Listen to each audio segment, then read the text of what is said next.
Hi, இன்றைக்கி அத்திக்கா பொரியல் செய்கிறதுக்கு தேவையான இன்க்ரீடியன்ட்ஸ்லாம் என்னென்று நம்ம பார்க்கலாம். அத்திக்கா 400 கிராம், பொடியாக நறுக்கின வெங்காயம் 2, ஒரு பெரிய தக்காளி பொடிசாக நறுக்கிக்கோங்க, அரை கப் தேங்காய், அதாவது ஒரு 1/4 மூடி தேங்காய், பூண்டு ஒரு 4 பல், மிளகாய்த்தூள் 1 டீஸ்பூன், மல்லித்தூள் 1 டீஸ்பூன், ஜீரகத்தூள் 1/2 டீஸ்பூன், மஞ்சள் தூள் 1/2 டீஸ்பூன், சிறிதளவு நறுக்கின கொத்தமல்லி, அப்புறம் கடைசியாக தேவையான அளவுக்கு உப்பு. ஸோ முதல்ல நம்ம அத்திக்காவை நல்லா கழுவி வாஷ் பண்ணி க்ளீன் பண்ணதுக்கப்புறம் நம்ம கட் பண்ணிக்கலாம் இஷ்டப்படி.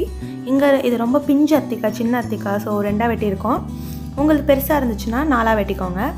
அண்ட் வெட்டிட்டதுக்கப்புறம் இந்த மாதிரி தண்ணியில் போட்டுருங்க, அப்போ தான் அத்திக்காய் நிறம் மாறாமல் இருக்கும். அடுத்து நம்ம ஒரு கடாயில் கொஞ்சம் எண்ணெய் எடுத்துக்கிறோம்.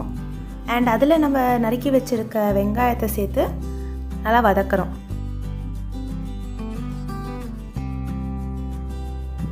இப்போ பார்த்திங்கன்னா வெங்காயம் வந்து கண்ணாடி பதத்துக்கு வந்துருச்சு. இப்போ நம்ம நறுக்கி வச்சுருக்க தக்காளி, அப்புறம் பூண்டு அண்ட் தேவையான அளவுக்கு உப்பு சேர்த்துட்டு இந்த தக்காளி வதங்குற வரைக்கும் நம்ம வதக்க போகிறோம். தக்காளி வதங்கிறதுக்கு லேட் ஆகும், ஸோ அந்த டயத்தில் நம்ம தேங்காய் பால் எடுத்து வச்சுக்கலாம். அப்படி உங்களுக்கு வந்து ஒரே டயத்தில் நிறைய வேலை செய்ய முடியாதுன்னா தேங்காய் பால் முன்னாடியே எடுத்து வச்சுடுங்க. இப்போ நம்ம தேங்காய் பால் எப்படி எடுக்கிறதுன்னு பார்க்கலாம். ஒரு மிக்சர் ஜாரில் நம்ம ஒரு 1/4 மூடி தேங்காய் எடுத்துருக்கோம். அண்ட் இது நல்லா அரைச்சதுக்கு அப்புறமா தேவையான அளவுக்கு தண்ணி ஊற்றிக்கலாம். இப்போ தேவையான அளவுக்கு தண்ணி ஊற்றிட்டு ஒரு சுற்றுறோம், நல்லா அரையணுங்கிறதுக்காக. இதுக்கப்புறம் நம்ம இதை வந்து ஒரு வடிகட்டிலையோ அப்படி இல்லாட்டி ஒரு மஸ்லின் கிளாத்லேயோ போட்டுட்டு ஃபில்டர் அவுட் பண்ணி கோகோனட் மில்க் மட்டும் எடுத்துக்கலாம்.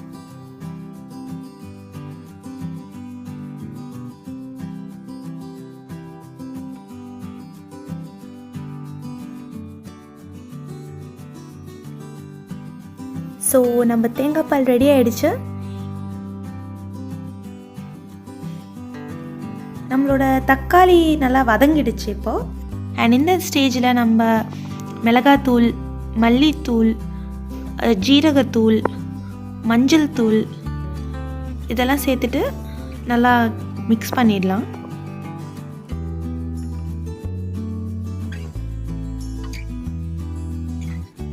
இப்போ மசாலாலாம் ஓரளவுக்கு மிக்ஸ் ஆகிடுச்சு. இந்த ஸ்டேஜில் நம்ம நறுக்கி வச்சுருக்க அத்திக்காவை சேர்த்துக்கலாம்.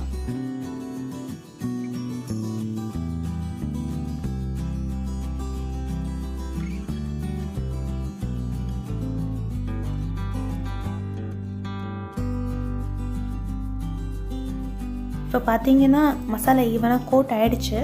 இந்த ஸ்டேஜில் நம்ம எடுத்து வச்சுருக்க தேங்காய் பால் இதில் ஊற்ற போகிறோம். இதில் எக்ஸ்ட்ரா தண்ணி ஊற்றணுன்னு அவசியம் இல்லை, அப்படி உங்களுக்கு தேவைப்பட்டுச்சுன்னா எக்ஸ்ட்ராவாக கொஞ்சம் ஊற்றிக்கோங்க. ஸோ நம்ம இப்போ இது கொதிக்கிற வரைக்கும் வெயிட் பண்ண போகிறோம். இது இப்போ நல்லா கொதிக்க ஆரம்பிச்சிடுச்சு. ஸோ நம்ம ஃப்ளேமை சிம்மில் வச்சுட்டு ஒரு 20 நிமிஷத்துக்கு ஒரு தட்டோ அப்படி இல்லாட்டி ஒரு லிட்டோ போட்டு க்ளோஸ் பண்ணிடலாம். 20 நிமிஷம் கழித்து பார்த்தீங்கன்னா உங்களோட அத்திக்காய் வந்து ரொம்ப நல்லா வெந்திருக்கும். அண்ட் உங்களோட மசாலாவோட பச்சை வாசனையும் போயிருக்கும். 20 நிமிஷம் ஆகும் நல்லா அத்திக்காய் வேகிறதுக்கு. சொட்டடா நம்மளோட அத்திக்காய் கிட்டத்தட்ட ரெடி ஆகிடுச்சு. ஸோ இறக்கிறதுக்கு முன்னாடி நம்ம நறுக்கின கொத்தமல்லியை தூவிட்டு ஒரு கிளறிட்டு நம்ம சர்வ் பண்ணிடலாம். ஸோ இது வந்து ரொம்ப ஹெல்த்தியான டிஷ். ட்ரை பண்ணி பார்த்துட்டு எப்படி இருந்துச்சுன்னு சொல்லுங்கள். அண்ட் திரும்ப ஒரு நல்ல வீடியோட உங்களை வந்து சந்திக்கிறேன். And until then, bye bye.